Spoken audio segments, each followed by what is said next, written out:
Olá pessoal, tudo bom com vocês? Vamos dar continuidade aos nossos estudos e hoje nós vamos falar sobre uma instituição que é elementar na vida social, né? A gente já discutiu outras instituições, a gente já viu a escola, a gente já viu a religião, né? E agora nós vamos ver a família. Então, formando esse tripé aí que nos dá um arcabouço de como a nossa sociedade, de onde ela encontra os elementos, né, para se manter coesa. Então, nós vamos seguir nessa linha aí, basicamente formando um tripé, né? Essas três instituições básicas, elementares na composição da vida social, tá? E aí a gente já está bem antenado, né? E a gente já pode entender que essas instituições elas têm diversas configurações, né? Então, o grande intuito de nós estudarmos e tentarmos compreender o funcionamento dessas instituições é exatamente para que nós possamos entender que essas instituições elas se manifestam de forma plural, né? Que existem diversas composições possíveis, né? Que existem outras maneiras de se entender o convívio social, de se entender a estrutura social e a relação dos indivíduos com a coletividade. Não é? Então a gente já viu isso quando a gente estudou sobre a escola, a gente viu isso quando estudou sobre a religião, né? A gente viu a diversidade religiosa e a importância da diversidade religiosa, né? Para o nosso mundo social e principalmente para o nosso próprio entendimento. E agora a gente vai tentar entender, né, o que é isso, né, o que é a família na perspectiva sociológica, tá? E mais uma vez, né, a gente vai utilizar os clássicos aí da sociologia, a gente vai utilizar o Durkheim, a gente vai utilizar o, o Karl Marx, né? A gente vai estudar, vai ver um trechinho aí de uma obra do Engels, né? Que se chama A Origem da Família, da Propriedade Privada e do Estado, que é uma obra pequena, não é volumosa, mas que é bem interessante e que eu recomendo a vocês aí que leiam depois, né? E nessa obra o Engels ele vai tentar entender quais são as origens, né? Quais são os elementos que dão origem a essas instituições, né? A família, o Estado e a propriedade privada. E a gente vai ver que a família, inclusive o próprio termo família, né? Ele vem de uma palavra latina, né? Famulus, que significa escravo doméstico. Então, no modelo de família patriarcal, lá da época romana, né, o chefe de família, o pai, o patriarca, ele detinha verdadeiro poder, né, sobre a vida dos seus familiares, da sua mulher, dos seus filhos, da sua prole. Né? Tanto que até um dia desse, no nosso ordenamento jurídico, nós tínhamos a figura do pátrio poder, né, que deriva dessa lógica aí da família patriarcal romana, né? Então, o pátrio poder era uma representação da dominação do pai sobre o restante da família, né? E isso ainda é bastante presente na nossa sociedade atual. E no passado isso foi muito forte, né? A gente vai ver que um instituto como a separação só surge no ordenamento jurídico nosso em 1977 ou 79, depois vocês confiram aí a data direitinho, mas é lá no final da década de 70 que vai surgir esse instituto do divórcio, né, que permite que um casal se separe legalmente. Né? Então, vocês estão vendo que a própria composição da família ela tem uma lógica jurídica aí por trás, né? Não tem só essa questão do amor, né? Como a gente é acostumado a pensar a família por esse viés do romantismo, de um casal que se une através de uma paixão romântica e daí constitui a família e essa família é a representação do amor. E isso não é bem assim. Na realidade, a maior parte das famílias são expressões também dessa determinação legal, né? Dessa possessão, dessa possessividade que se expressa na própria legislação, né? A gente tem que entender também que a legislação nada mais é do que o código moral e ético de uma sociedade que está ali tipificado, né? Tá materializado, está impresso ali no papel, mas que aquilo representa, né, os costumes da sociedade. Então, nenhuma lei ela vem do nada, né? Ela surge em decorrência das relações interpessoais, das relações da coletividade, dos costumes da coletividade, né? Então, isso, logicamente, influencia na composição da família, né? Então, inclusive, a gente pode falar de um tema, né, que é bem recente, entre aspas, porque é um tema que acompanha a humanidade desde os seus primórdios, mas que a gente chegou a uma maturidade para discutir isso de forma racional há pouco tempo, né? E aqui no Brasil acabou se materializando, se concretizando numa lei, numa decisão, né, do Supremo Tribunal Federal, que legitima a união entre casais homoafetivos, né? Então isso é de agora, de 2012, eu acho, por aí, né, da segunda década aí do século XXI, é recente, né? Então, para vocês verem que até um dia desse o casamento homoafetivo ele não era permitido legalmente no Brasil e passou a ser agora. E aí isso gera uma grande polêmica, né? Porque geralmente as pessoas tendem a entender o casamento ou a não quererem entender o que significa o casamento homoafetivo, né? E desvirtuam totalmente essa lógica, né, que é uma lógica da formalidade jurídica, e trazem isso para o campo da religiosidade. A gente já discutiu em aulas passadas aí essa questão de como a religião e a intolerância religiosa pode ser corrosiva, né, para o tecido social. Mas geralmente a gente vê aí diversos grupos, né, conservadores que se opõem ao casamento homoafetivo e diz que não é coisa de Deus, e que casamento é entre homem e mulher, né? E que não pode entrar quem vai ser a noiva, né? Se for um caso de um casal homoafetivo composto por dois homens, né? Enfim, né?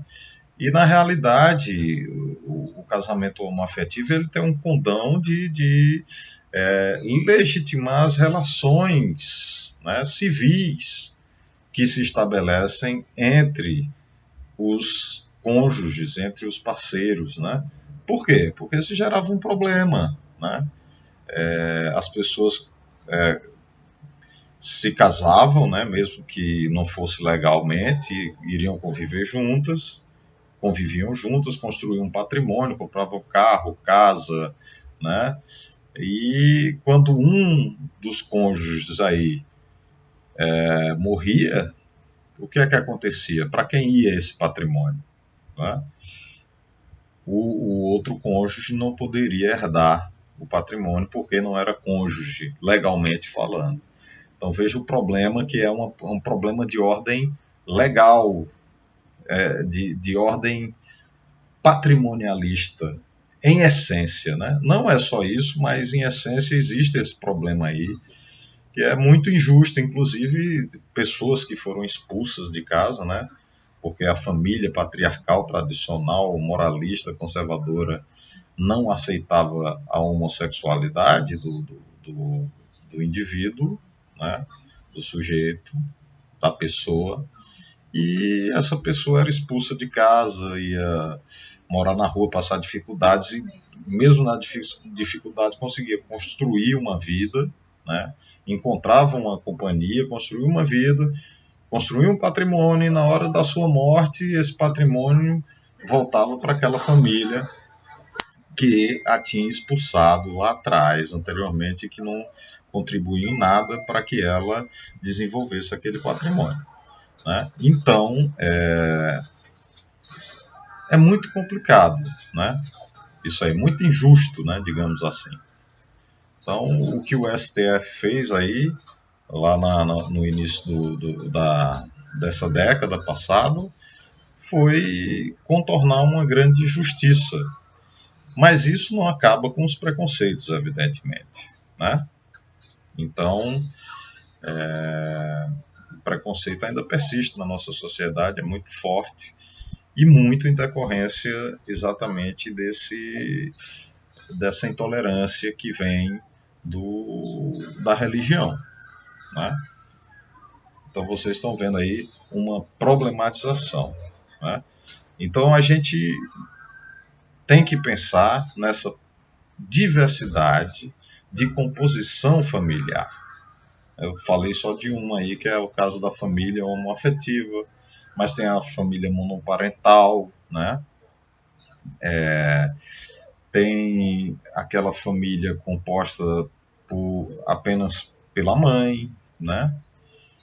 E que é a monoparental. Desculpem aí, depois tem que editar, né? Enfim, existem diversas configurações possíveis de família, né? Inclusive, aí no livro de vocês, vocês vão ver que pessoas que optam por viverem sós, isoladas, né? É também uma forma de vida familiar. Né? A solidão também é uma forma de manifestação de família, né? Então, vejam como é diverso esse universo hoje na nossa sociedade. Né? Se nós voltarmos a 100 anos atrás, né, já existiam essas discussões? Sim, já existiam.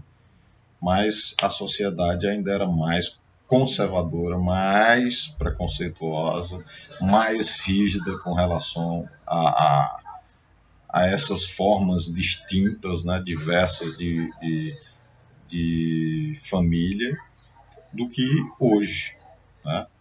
Mas isso já era um questionamento, e inclusive é um dos fatores, né, de muitos movimentos aí da extrema-direita, né, daquele pessoal que quer manter o núcleo da família sendo esse, formado pelo pai, que tem todo o poder, a mulher que é submissa, né, e os filhos que têm que obedecer, que têm que seguir tudo que o pai disser, e que não há espaço para diálogo e para contestação e para manifestação de outras formas e expressões dentro desse núcleo, né? Isso persiste, e existe um movimento muito forte na nossa sociedade que pretende manter e restaurar esse tipo de família, né? Eu acredito que seja bem difícil que isso aconteça, mas isso está presente, a gente está vivenciando isso hoje. E já vivenciamos isso no passado e esses valores que se sobrepõem nesse tripé aí de família, religião e pátria, já deu em grandes problemas para a humanidade, né? Eu estou falando aqui do nazismo e do fascismo, lá da década de 30 do século passado, né? Então vai fazer 100 anos agora, já está fazendo 100 anos aí dessa movimentação, né? E isso levou a humanidade a uma guerra terrível e a morte e o extermínio de milhões de pessoas, né?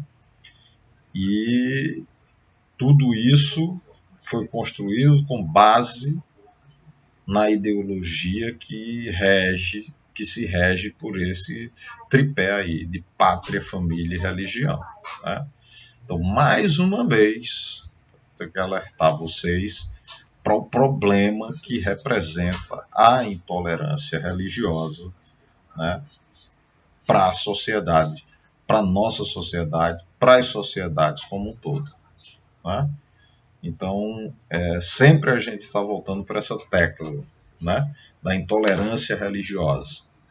A intolerância religiosa ela está ali na raiz de muitos problemas gravíssimos que afetam a nossa sociedade. Então, é importante que exista a manifestação da sua religiosidade, sim, né? E a gente não vai chegar ao extremo, a gente sabe que existem países, né, e existem ideologias que suprimem a liberdade religiosa, né, que isso também não é positivo, pelo menos da minha perspectiva, né? Eu acho que as pessoas têm que ter liberdade para se manifestarem de todas as formas que elas quiserem, inclusive religiosamente, né? O que a gente tem que rever é aquela ideia que eu já falei para vocês, né, sobre a particularidade da nossa expressão religiosa versus o universalismo que a religião se propõe ou pretende para si, né? Então, quando a gente compreender que a religião, que a expressão religiosa é particular, né? É uma coisa íntima, é sua, né? Que pode ser congregada numa coletividade, ótimo, mas que não deve ser imposta, né, para as demais pessoas, para aquelas pessoas que não querem comungar desses valores. A isso se dá o nome de tolerância, né?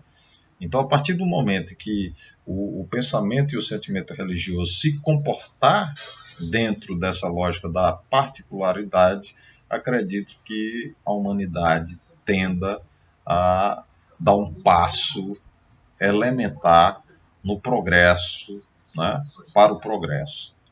Tá? Então, são essas coisas que eu quero deixar para vocês fixas aí, tá? Eu estou fazendo essas aulas um pouco mais curtas, né? Eu estou tentando dividir em duas partes, né? Para não ficar muito extenso os vídeos, vocês não ficarem entediados. Então eu estou tentando ser um pouco mais conciso, embora para mim seja difícil conseguir ter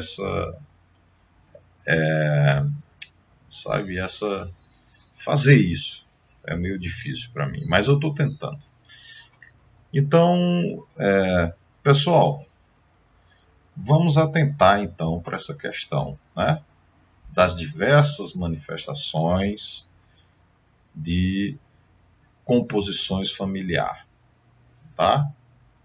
É importante que a gente veja isso, é importante que a gente entenda que a diversidade é importante e enriquece a nossa vida, tanto individualmente quanto coletivamente, tá bom? Então, por enquanto a gente fica aqui, tá? Por aqui. E depois eu vou gravar uma continuidade aí para esse vídeo e a gente vai tentar aprofundar um pouco mais, né? Discutir mais um pouco sobre essas questões, sempre intercalando, né? Sempre intercalando a família, escola, a igreja, né? Vocês estão vendo que a gente falou na aula de hoje sobre família, mas a gente está se remetendo muito à religiosidade, né? Até porque, né, vocês sabem que na base, né, a família é a célula, né, da sociedade, a célula máter, né, e depois a religião, a igreja.